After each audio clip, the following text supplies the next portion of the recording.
So I'm going to be doing a video about the body ritual among the Narsarima.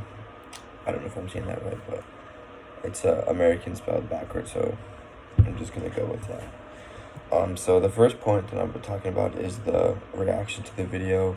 Um, definitely surprised me a little bit because just their culture seemed a little unconventional in ways that were just like super weird because that's not cultures these days don't do that now, and it's super um, unheard of to do the stuff that they did. So pretty much, um, they came from a background that had like a hero of only like two strengths. There um, came from a economy that was super strong, which was pretty good, and it had a very developed area. So their point of living was super strong in that aspect of it.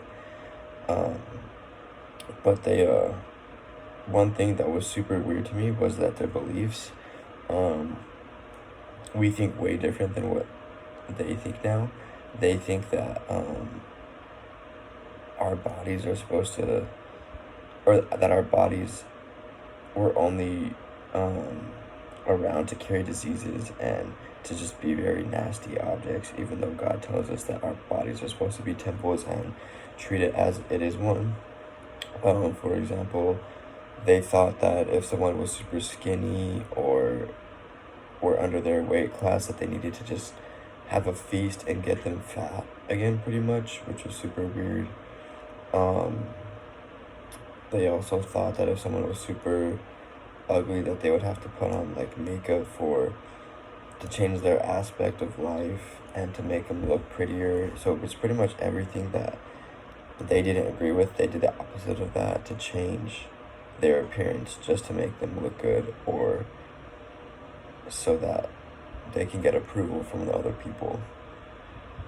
Um, that was just one thing that just stood out to me. That was just super strange, and I just really had no idea like why that they thought that. It just doesn't seem like humane and um, just not something that could be attainable for the whole span of your life.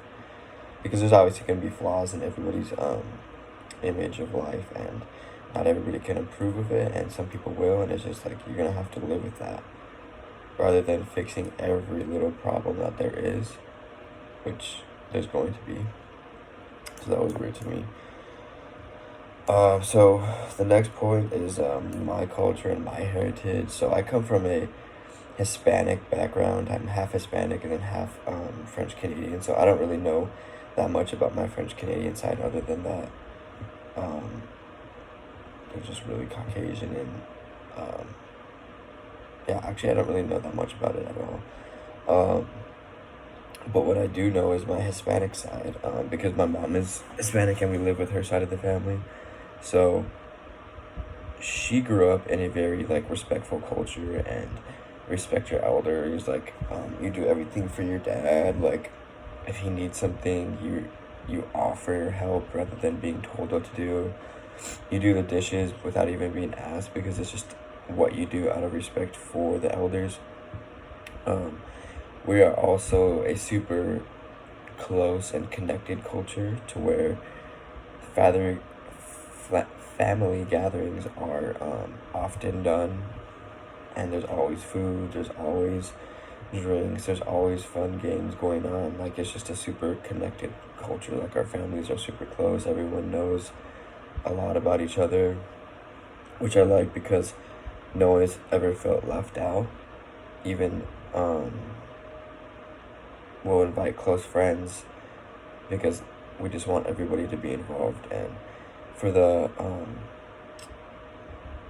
nephews and grandkids, that it's all respect.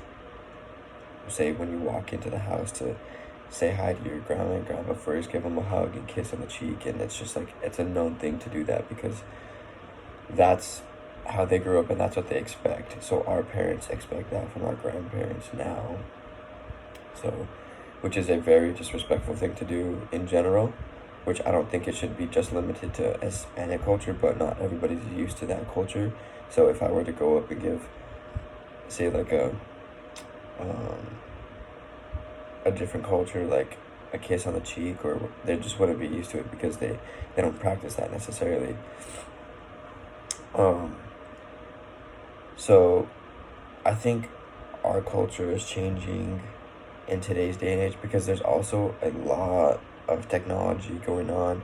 There's a lot of kids on their phones. They're all just glued to their phones, and they don't give the elders the respect that they deserve. Like my little cousins, they just walk into their grandparents' house and just say hi. They don't even give them a hug. They give them a half hug, or don't even give them a kiss on the cheek. Like it's, and then they go to the couch and just play on their phone right away because that's what they're attached to. That's all they know. And I kind of blame today's society because that's what our culture is leading to nowadays. And I think it's a little bit lost on giving elders the respect that they deserve because it's what you do. That's how I grew up. That's how my mom grew up. And seeing my younger cousins not necessarily doing that, it kind of just like, it's weird to me not seeing them give them the respect that they deserve. But I also don't think that me and my sister and our cousins are as respectful as my parents were to their grandparents because it was a deeper rooted culture back then, and they practiced it a lot more often, and there wasn't that many distractions. There wasn't that many social media to be distracting everybody by. So I don't know my past culture that much, but I wish I do, to go based off that to kind of bring it back and not let it die out. But I think my parents raised me well enough to give the elders the respect that they deserve, and to just have it carry on. And I'm gonna have my kids do that and keep giving respect to the elders.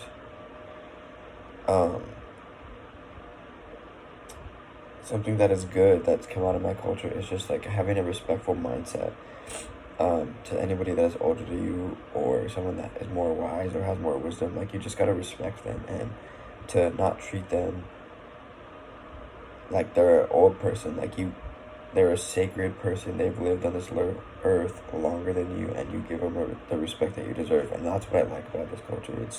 It's super loving, and they make everybody feel like family, and that's what I like. And I don't think that is necessarily dying off. It's practiced in different ways, but it should be clear and understanding that this culture is a loving and giving culture, and they accept anybody that is willing to come into the culture and adapt to the changes that they need to make, because not everybody comes from a Hispanic culture, but I like it because of the respect that everybody gets.